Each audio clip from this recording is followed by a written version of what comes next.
मैं इनकी हिम्मत की बात देता हूँ कि इन्होंने वैलेंटाइन डे के मौके पर और ख़ासतौर से अपनी शादी की 12वीं सालगिरह के मौके पर मुझे यहाँ बुलाने की पब्लिकली हिम्मत की है, क्योंकि एक अमूमन किसी और किसी थर्ड पर्सन से विवाह के बारे में या प्यार मोहब्बत के बारे में पूछना आसान काम है, लेकिन the very second person in your life उससे पूछना और आंतरिक बातें पूछना, व्यक्तिगत बातें पूछना, संवेदनशील बातें पूछना, ये थोड़ा सा मुश्किल काम है। और मुझे पूरी उम्मीद है कि ये जो चुनौती इन्होंने अपने आप ऊपर ली है उस पर ये पूरी खरी उतरेंगी। ऐसी कोई खास अहमियत नहीं है मेरे लिए, क्योंकि हम लोग उस कल्चर से बड़े नहीं हुए जहाँ पर वैलेंटाइंस डे पे डिपेंड करना पड़ता था कि मोहब्बत है या नहीं है। बहुत लेट मालूम पड़ा स्कूल में जाके कि वैलेंटाइंस डे नाम की कोई चीज़ होती है। ये चांस की बात है कि हमारी जो एंगेजमेंट हुई थी वो 14 फरवरी को हुई थी और 15 फरवरी को हमारी शादी हुई थी 2002 में। उसके अलावा वैलेंटाइंस डे की कोई मेरे लिए ख़ास महत्ता नहीं है। प्यार है तो है, वो किसी भी दिन है, और नहीं है तो फिर कभी भी नहीं है।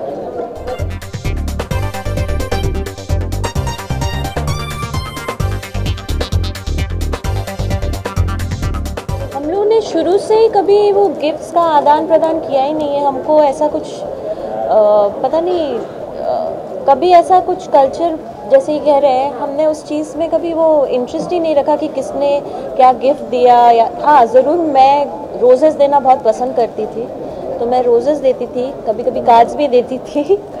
पर ऐसे कोई गिफ्ट्स, ये वैलेंटाइंस डे है तो गिफ्ट लेके चले गए, ऐसा कुछ कभी नहीं किया हमने।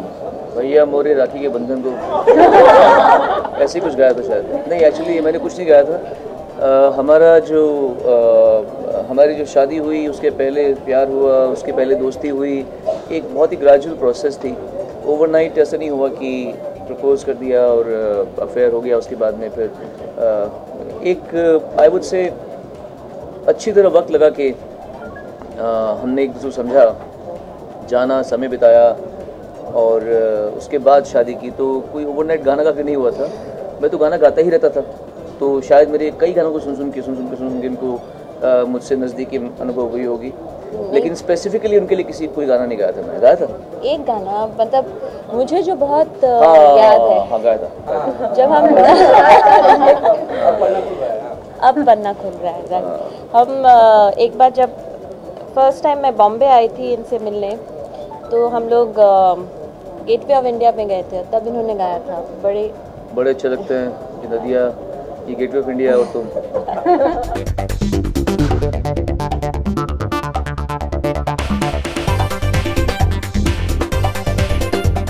मुझे जो गाना इनका बहुत अच्छा लगता है वो एक एल्बम से है, वो है धन्य धन्य नारी जीवन। वो क्लासिकली माइल्ड एक एल्बम है, उसका वो गाना जो है मुझे बहुत पसंद है। क्योंकि अरे फेमिनिस्ट गाना नहीं पूछ रहे, रोमांटिक गाना पूछ रहे। रोमांटिक गाना बता। मुझे वो गाना पसंद है। उस गाने में महिलाओं की इज्जत की बात होती है, वो तो ठीक है, वो अलग बात है। वो रोमांटिक गाना पूछ रही है, रोमांटिक गाना बताओ। रोमांटिक गाना कभी अलविदा ना कहना के बारे में कभी लोग ऐसे कुछ अखबारों में ऐसे आया था कि ये मेरी फ़ैन थी या मेरे पीछे प्रशंसक बनकर आई थी, गाने की शौकीन थी। ऐसा नहीं था। इनसे मेरी मुलाकात हुई थी 24 दिसंबर की रात 1995 को कलकत्ता में। उसके बाद में 27 दिसंबर को एक बार फिर से मुलाकात हुई, और तब हमारी ये मेरा इंटरव्यू लेने के लिए आई थी उस समय। तो उस समय इंटरव्यू लेते हुए मैंने इनको बंगाली गाना था, उसमें एक दिन बोलना था, मैंने एक दिन बोल दिया। तो ये बहुत हंसी, तो मैं दिल में समझ गया कि हंसी तो हंसी।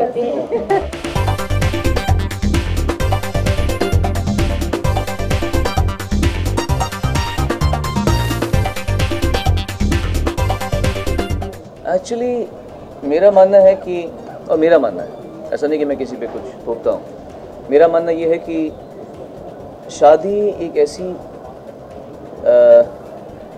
रीति है, एक ऐसा रिवाज है जो लड़का लड़की के संबंधों को बदल देता है पूरा। एक ऐसा फर्नेस है, जैसे किसी फर्नेस में आप मैग्नीशियम डालोगे या आप एल्यूमिनियम डालोगे तो वो बदल जाएगा। वैसे ही शादी एक ऐसा फर्नेस है जिसमें एक लड़का लड़की शादी के जब बंधन में बंधते हैं तो वो नहीं रहते जो वो शादी के पहले होते हैं, और लोग इसे माने या ना माने, लेकिन सबको पता है कि मैं जो बोल रहा हूँ सच बोल रहा हूँ। तो वो रोमांस जो शादी के पहले होता है वो वैसा रहता नहीं है। फिर इंसान के रिश्ते बन जाते हैं, जिम्मेदारियाँ हो जाती हैं, एक दूसरे के प्रति दायित्व हो जाता है, गिले शिकवे बढ़ भी जाते हैं, क्योंकि इंसान एक दूसरे को माइक्रोस्कोपिक आई से देखता है, स्क्रूटनी करता है। जो चीज़ें उसको पहले पसंद आती हैं वही चीज़ें बाद में उसको लगता है कि ओवर हो गया, थोड़ा सा ज़्यादा हो गया।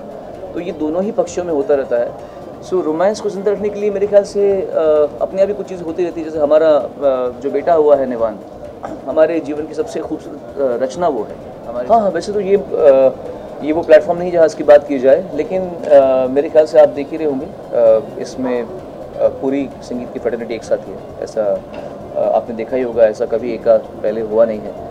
और हम सभी एक साथ इसलिए हैं क्योंकि हम सभी कानून का पालन करना चाहते हैं। इसीलिए अगर हम कानून को तोड़ने की कोशिश करें तो शायद सब साथ में नहीं होते, इसलिए कोई बात नहीं।